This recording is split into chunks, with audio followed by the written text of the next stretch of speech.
Unless he starts to play, Kurt, that this is not a righteous prosecution and that this is his enemies. Now, the problem for him, Kurt, you take us through it, but who are Adams' enemies? I mean, he's a mayor of a big city, but you know what I mean? Like, who on the federal level wants to come after him? Right. The problem with that, he's not Donald Trump, where he can say the deep state is after me, my political opponent is after me. The things that we've heard a lot in, attacking the federal government. Well, that doesn't apply when you're talking about the mayor of New York City. Like, what enemy do you have at the Justice Department? What enemy do you have within the federal government? You got to have a boogeyman to point to if you're going to try to play that card. And so it kind of looks like to me that part of them trotting out this aid and saying there was impropriety is moving the bullseye really there, saying, hey, I'm willing to admit there was something going on that I should have known about it. I didn't know about it. Here's a sacrificial lamb. Maybe that'll take the heat off of him. And he really is, Chris, benefiting, I got to say, from the timing a little bit. Think about what this week we have seen right now in the news cycle. We got Trump in court. We got George Santos. We almost had a government shutdown. We got everything going on in the Middle East. We had members of Congress threatening to beat each other up or beat witnesses at the hearing up. The mayor of New York City, that's tough to penetrate that type of news cycle. So he's benefiting a little bit in terms of an awareness spectrum that will help him mitigate the political damage for a small period of time. Flip side, he's got two things going against him. One, Republicans desperate to see what they believe is parity in a two-tier justice system. We'll leave the irony out of this, that you got people on the far right all of a sudden admitting to the two-tier justice system that they've been introduced to many times about what happens to minorities in this country. But so you have them wanting to see something happen, right? And then on the secondary level, you have that he had a lot of exchange and interchange with Turkey and the airlines and the business people and this, and that could all be fine because he was trying to very much draw in corporate activity into his borough and now into his city. What will trigger Democratic concerns? I think that if more information comes out from the investigation that shows he has culpability, that he has direct knowledge that he was actually orchestrating and not just receiving, that's a straw that will break the camel's back. Right now, again, they can just pass it off and pawn it off on an aide. If anything else comes out that shows that, no, the aide was actually working at your direction, at your discretion. You're not just a bystander here or an elected official whose staff went rogue. If that gets penetrated, he's in a lot of trouble with the Democrats. Now, Paul, that goes to the allegation that the underling lied to the feds. The question becomes, what did she lie about?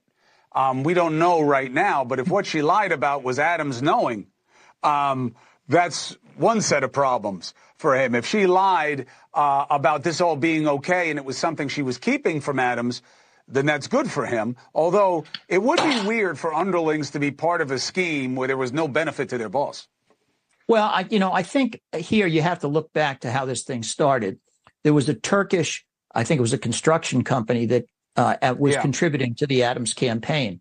And they used what we call a straw man to hide the campaign contributions. They told their employees to come in and make the donations, and then the employees got reimbursed. We've seen this in politics happen a lot, and we see it get investigated.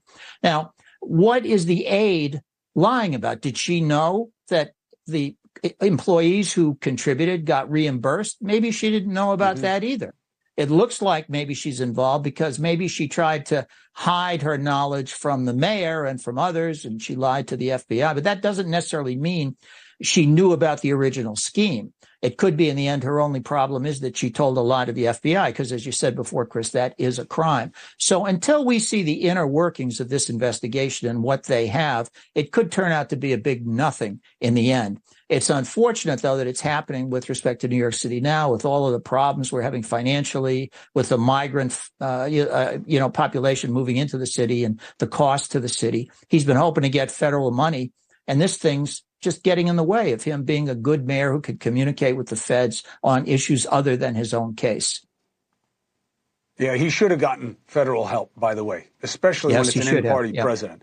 I think that was unforgivable. It has nothing to do with this. Quickly, Paul, at this point, you believe he gets charged or no? No, I so far from what I've seen, I don't think he's going to get charged. But I wouldn't go too far out on that limb, because without knowing all of the evidence and what the feds have or what they will develop, it's speculation. Well, they're putting a lot of energy in this if they don't get anything that's worth talking about. Kurt, at this point, he's what? Is he a year or 2 years out? He's a year out, right? Has this changed his percentages yet in terms of seeking re-election? It hasn't yet, but there's definitely blood in the water. If you're contemplating about running for mayor of New York, and you were waiting to see what would happen with this guy, if he'd go up or down, when you see this kind of stuff going, you're like, it might be time to put an informal exploratory committee together. It might be time to talk to some donors and see if there's an appetite for this kind of campaign. And the thing, too, is, again, right now, the constituents, they are up to their neck in hearing about fraud and corruption and, with the George Santos stuff. There is not as much of a tolerance for this kind of stuff right now. He could, in some ways, be hurt by the Santos standard, because people might just go, oh, here's another one. Hey, look, let's be honest. If there were an R after his name instead of a D, they wouldn't give a damn about this.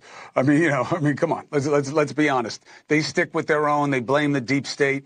You Democrats, you play a different game. All right.